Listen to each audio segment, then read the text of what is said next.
The first time I realized something had been decided without me, it wasn't said outright. It arrived in my kitchen disguised as concern, spoken softly, already finished before I had a chance to object. My son stood near the counter, arms folded, looking at the floor instead of at me. "We think selling the house would be best for everyone," he said, as if the matter were settled, as if I were included in the everyone, even though no one had asked me a single question. I didn't respond right away. At 72, you learn the difference between shock and understanding. Shock is loud. Understanding is quiet. And this was quiet in a way that told me something important had already been taken from me.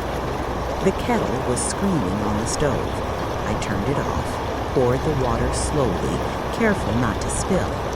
My hands were steady. My voice, when I finally spoke, surprised even me. "Who is we?" I asked. He hesitated just long enough for the truth to rearrange itself. "Me and your sister," he said. "We've been talking." That was the moment safety began to feel thinner than it had the day before. Nothing had changed in the room, but something essential had shifted underneath it. I had lived in that house for 38 years. I buried my husband from that address. I paid off the mortgage with overtime shifts and careful budgeting. I replaced the roof myself when the insurance fell short. I planted the fig tree out back when my first grandchild was born. Every creak in the floorboards had a reason. Every crack in the wall had a story. And now my own son was talking about it like it was a problem to be solved. "We're worried about you," he continued, his voice gentle in a way that felt practiced. "The upkeep is a lot, and the market is good right now." I waited for him to say something else, something that included me. He didn't. "What if I don't want to sell?" I asked. He looked up then, not startled, not confused, just uncomfortable. "Well," he said, "that's something we can talk about." But the way he said it made something clear. They already had. The house had been my last certainty. Not wealth, not security in the way people mean when they talk about money, but something sturdier, something earned.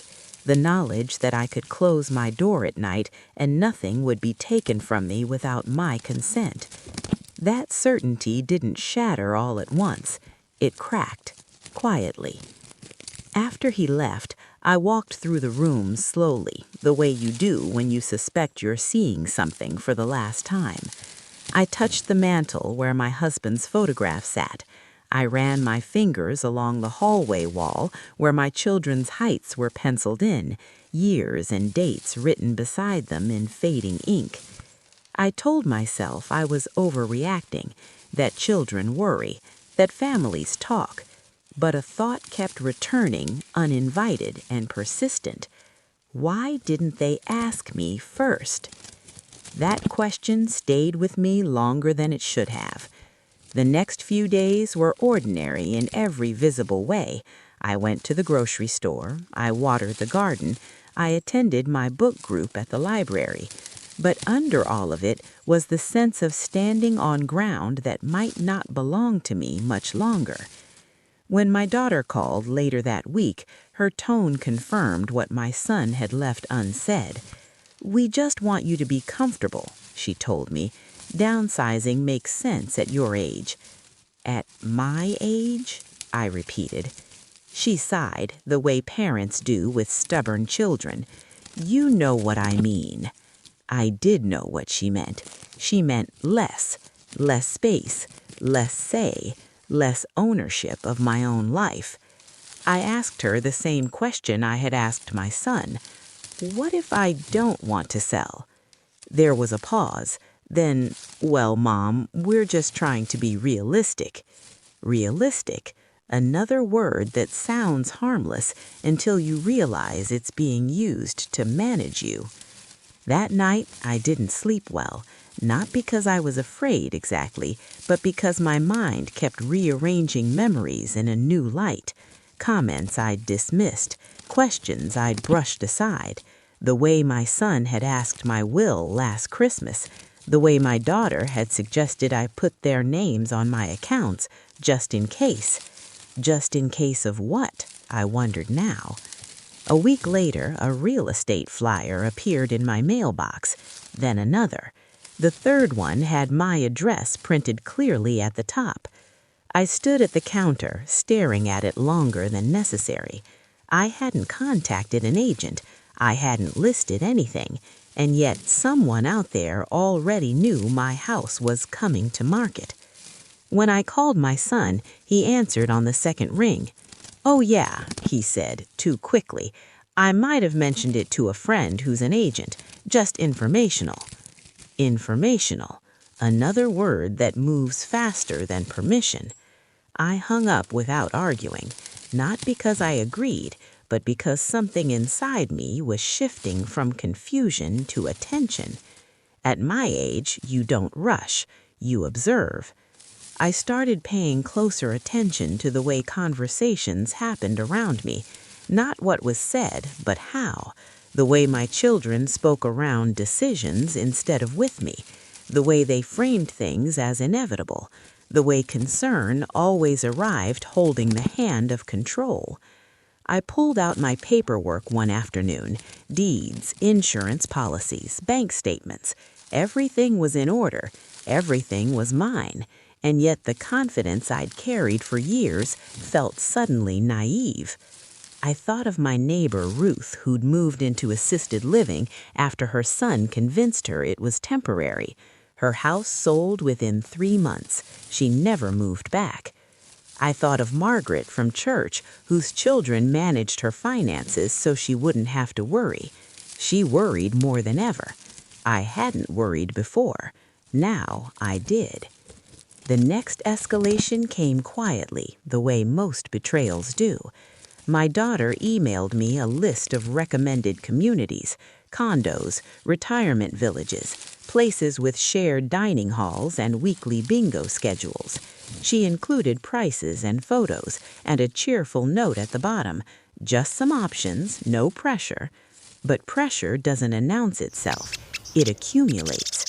I replied simply, "I'm not interested in moving right now." Her response came hours later. "Let's talk about this in person." That sentence landed heavier than it should have. When they both came over the following Saturday, they sat together on the couch, angled toward me like an audience waiting for a performance. Papers in my son's lap, a pen in my daughter's hand. They had prepared. That was the moment trust eroded into something else. "We've run some numbers," my son said. "If we sell now, you'll come out ahead." "Come out ahead of what?" I asked. He smiled tightly. "Future complications." I looked at them, really looked, and realized they were speaking as if I were already gone, as if my life had entered a planning phase rather than a living one. "I'm not selling my house," I said. The room went very still. My daughter spoke next. "Mom, please don't make this difficult." Difficult. There it was. I felt something harden inside me then. Not anger, not fear. Clarity. "I built this house," I said quietly. "I live here. You don't get to decide what happens to it without me." My son leaned forward. "No one's deciding anything without you. We're just trying to help." But his eyes told a different story. They told me I was already behind. That night, after they left, I locked the doors earlier than usual. I sat at the kitchen table long after dinner, listening to the house settle around me. For the first time, I wondered what would happen if I weren't careful. Not tomorrow, but eventually. And once that thought entered, it didn't leave. I didn't tell anyone what I was doing next. Not because I was hiding, but because I was finally listening. I made an appointment with my lawyer the following week, the same man who had handled my husband's estate years earlier. He listened without interrupting as I explained the conversations, the assumptions, the pressure dressed up as care. When I finished, he folded his hands and said something that stayed with me. You'd be surprised how often this begins with love and ends with control. I didn't ask him what to do yet. I just asked what could be done.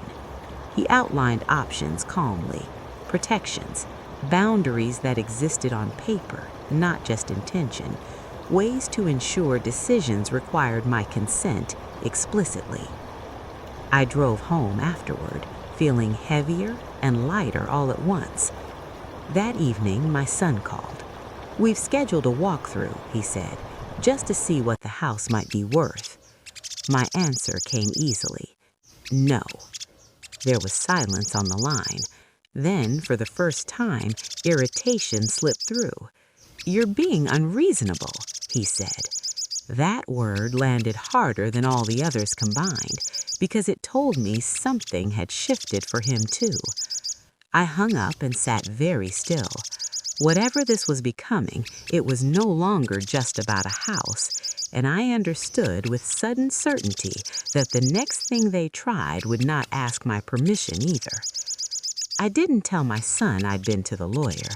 I didn't tell my daughter either. Not because I was plotting, but because something important had changed inside me. For most of my life, I explained myself. I softened decisions so others wouldn't feel uncomfortable. I believed that clarity required consensus. Somewhere along the way, I learned, too late perhaps, that explaining can be an invitation to be overwritten. The next week passed quietly, too quietly. My children didn't call.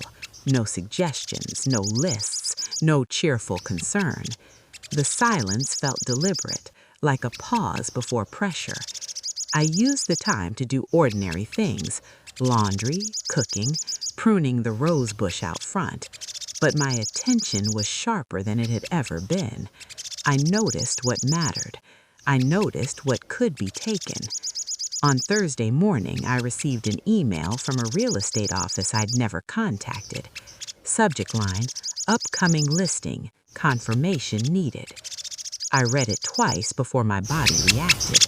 My hands didn't shake, my breathing didn't change, but something inside me went very still, the way animals do before danger.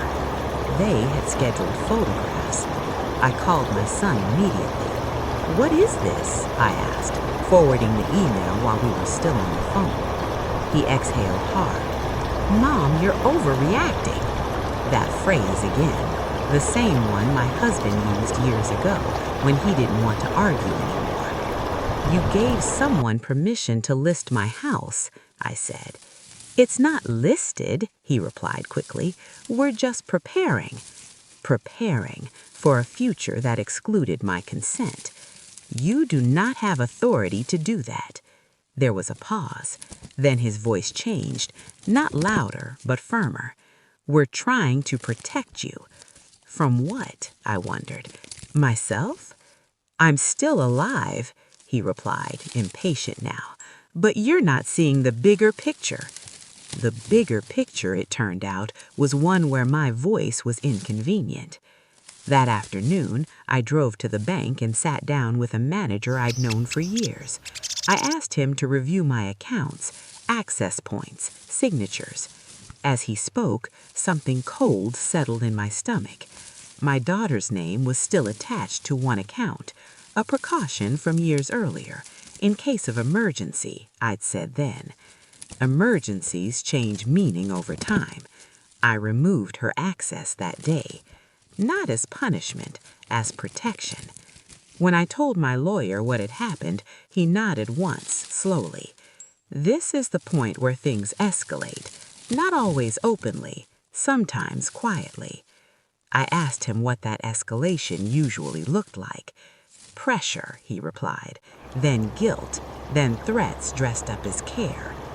I didn't want to believe that. But belief, I was learning, doesn't stop patterns. The following Sunday, my children came by unannounced. They stood in my doorway together, smiling too brightly, as if nothing had happened. My daughter held a bakery box. My son reached for a hug I didn't accept. "We brought pastries," she said. I stepped aside, not to be polite, but because I wanted to see what they would do next. They sat at the table where my husband and I once planned our retirement, where bills were paid, where children were raised. They spoke as if this were still familiar territory. "We just want to reset," my daughter said. "No tension." "No surprises," my son added.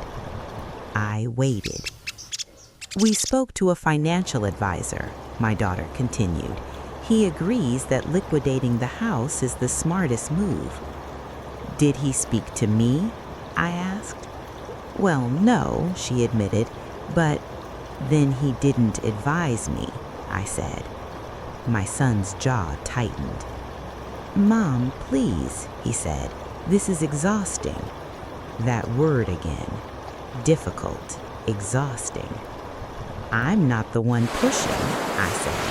"I'm the one being pushed." Silence stretched between us. Then my son said something that crossed a line. "If you won't cooperate," he said carefully, "we may have to look at other options." I felt it before I understood it, a tightening in my chest, a warning. "What options?" I asked. "Well," my daughter said quickly now, "we just want to make sure everything's being handled responsibly. Sometimes people don't realize when they're struggling." There it was, not said outright, but placed gently on the table. I stood. "I want you to leave," I said. They stared at me startled. "We're just talking," my son said. "No," I replied, "you're positioning." They left without another word. That night I didn't cry. I didn't pace. I didn't call a friend. I slept. The next morning I called my lawyer and told him everything. He listened, then spoke with a seriousness that left no room for comfort. "You need to formalize your autonomy, now," he said. We worked carefully, methodically. A trust, clear language, medical assessments, documentation that left no room for interpretation. It felt strange preparing defenses against my own children, but what felt stranger was how relieved I was once it was done. When the paperwork was signed, something irreversible settled into place. They found out within a week. My son showed up alone this time, angry, not masked. "You cut us out," he said, standing in my living room as if it still belonged to him. "I protected myself," I replied. "You don't trust us," he said. "I trusted you," I answered. "You used that trust to move without me." He paced, ran his hair through his hair. "You're blowing this out of proportion." "No," I said. "I'm seeing it clearly." He looked at me then not as a mother but as an obstacle. "You're making a mistake. You're going to regret this." The threat was quiet, almost disappointed. "I already regret not seeing this sooner," I replied. He left without saying goodbye. Weeks passed, then months. My daughter sent messages at first, carefully worded, emotional, reminders of family, of grandchildren, of how sad this all was. I didn't respond. Eventually, the messages stopped. Life settled into a new shape, one I hadn't planned, but one I could breathe inside. I stayed in my house. I fixed the leak in the roof. I repainted the bedroom. I sat on the porch in the evenings and listened to the neighborhood change around me. My children didn't visit, and something unexpected happened. The fear I'd carried for weeks, the fear of being alone, never arrived. Instead, there was peace. Not the kind that feels victorious, the kind that feels honest. Months later, when I saw him, he sounded tired, smaller. "The sale fell through," he said. I didn't ask which sale. There was silence on the line waiting for me to fill it. "I hope you're well," I said finally. "You really won't reconsider?" he asked. "No," I replied. He exhaled slowly. "I thought you'd need us," he said. I needed respect. That was the last real conversation we had. I don't tell this story because it ends neatly. It doesn't. I lost something, a version of my children I believed in, a future I assumed would be shared. But I kept something more important, my agency, my dignity, my home. At 72, I learned a truth no one teaches you early enough. Love that requires your silence is not care. Help that ignores your consent is not help. And peace that costs your self-respect is too expensive. If stories like this resonate with you, you may want to stay with this channel. These stories are told for people who understand. I am still here, in my house, in my life, and nothing important was sold without my consent.